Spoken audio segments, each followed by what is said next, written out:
Drake's story is one of the most talked about rags to riches tales in modern history, and it's not just about the glitz and glamour.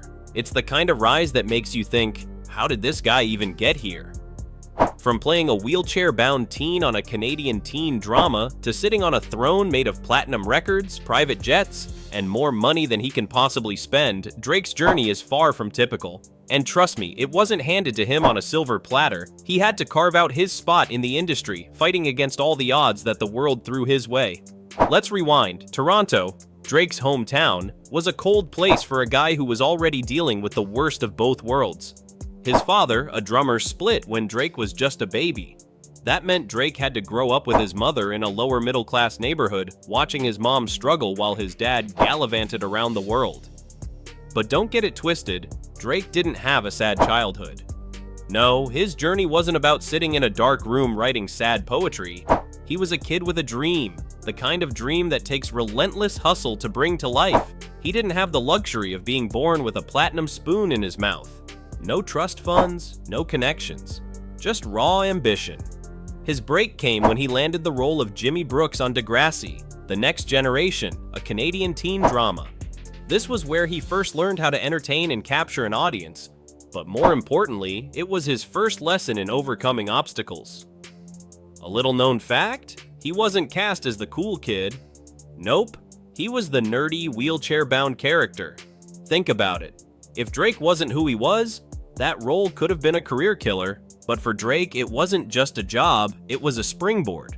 He worked the hell out of that role, but the minute he started earning a little bit of fame, something clicked. Jimmy Brooks was great and all, but Drake was more than that. He was destined for something bigger. So, after a few seasons of playing the handicapped basketball player, he decided that acting wasn't going to be his career's pinnacle. At the peak of his teen drama success, he walked away. Let that sink in. He left a steady paycheck, a TV show with a loyal fan base, and a future that was secure but limited. In the middle of an industry where so many actors would have killed for that kind of opportunity, he just left. Why? Because he was already planning his next move, rap. But here's where the story gets really good. Drake didn't just hop on the rap bandwagon. No, he took the back door, sneaking into the hip-hop scene when it was still dominated by guys who'd been in the game for decades. You know the ones, rappers who had street cred that ran deeper than the ocean and reputations built in the trenches. Drake had none of that. Instead, he came with something new, a blend of raw talent and emotional honesty that hadn't been seen before. He didn't rap about selling drugs or hustling on the streets. Instead, he rapped about his feelings, his vulnerability, his relationships. Imagine that. A soft-spoken, emotional rapper in a world where tough guys were the norm. But here's the catch. He didn't try to imitate anyone else. He was himself, which is exactly why he stood out. And while other rappers were busy trying to keep up appearances, Drake started making real connections, dropping mixtapes that told his story, his real story. It wasn't the fake tough guy narrative. It was something we could all relate to. It wasn't about flexing with a fancy car. It was about the grind, the come up, and dealing with heartbreak. That authenticity, that's what hooked us. Then, of course, came So Far Gone, his mixtape masterpiece that was packed with hits like Best I Ever Had, a track that catapulted him into mainstream success. But even before that, he was out there hustling his own way, one mixtape after the next, trying to find a way to break through the noise. And when the industry finally caught on, they realized Drake wasn't just another rapper, he was a force.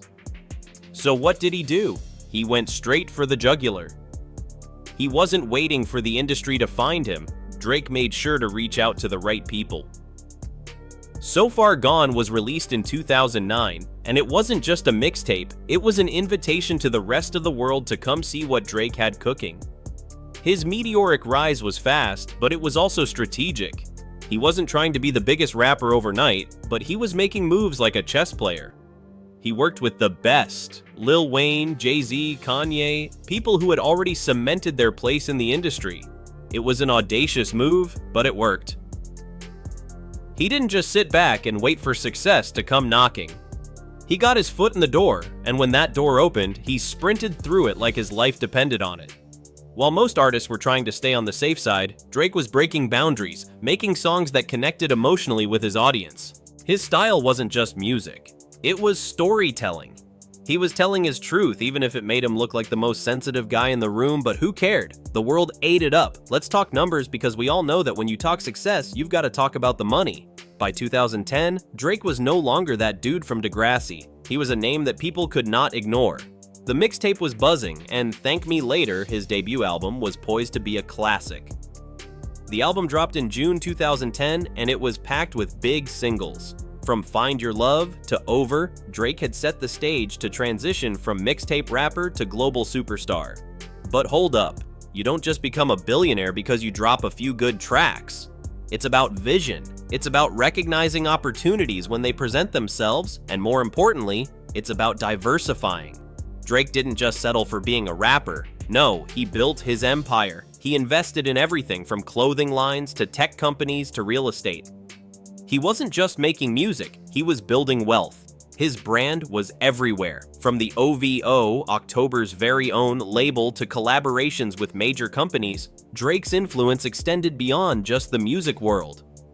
He was in fashion, in tech, in entertainment. Drake built relationships that positioned him as an influential figure in every sector. And just when you thought he couldn't get any bigger, he started getting into business deals that paid off in ways no one could have predicted. But here's where the story takes a turn. The more Drake grows, the more he faces the pressure of maintaining his status as the king of hip-hop.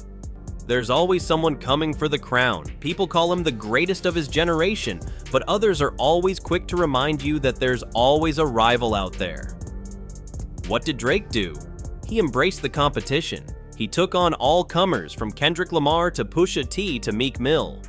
But it wasn't just about winning beefs. It was about control. He never let anything or anyone stand in his way. He didn't just sit back and let his career happen. He controlled it, shaped it, and used it to his advantage. The fact is, Drake's rise to the top wasn't a coincidence. It was the result of years of relentless work, strategic moves, and an ability to reinvent himself when the world expected him to stay static. His career wasn't just about making music. It was about creating an empire, one brick at a time, even when the world didn't want to see him win. And now, Drake is a billionaire, not just in money, but in influence. You know, there's something almost comical about it, how the same people who used to mock him for being a soft rapper are the same ones that now have to ask for his autograph. The same ones that used to say he'd never make it are the ones showing up at his concerts, trying to snap selfies. The fact is, the world can't stand to see someone like Drake make it because it shows that anyone with enough drive and vision can turn their life around. He's not just a rapper, he's an inspiration to anyone who's ever been counted out. So here we are, looking at a guy who came from nothing and turned himself into a living legend. Drake didn't just start from the bottom, he climbed to the top and he did it his way. And when you look at the industry now, you realize that the guy who once had no name is the one everyone's trying to emulate. So, to all the haters who doubted him, well, he's laughing all the way to the bank. Drake didn't just break the mold, he burned it.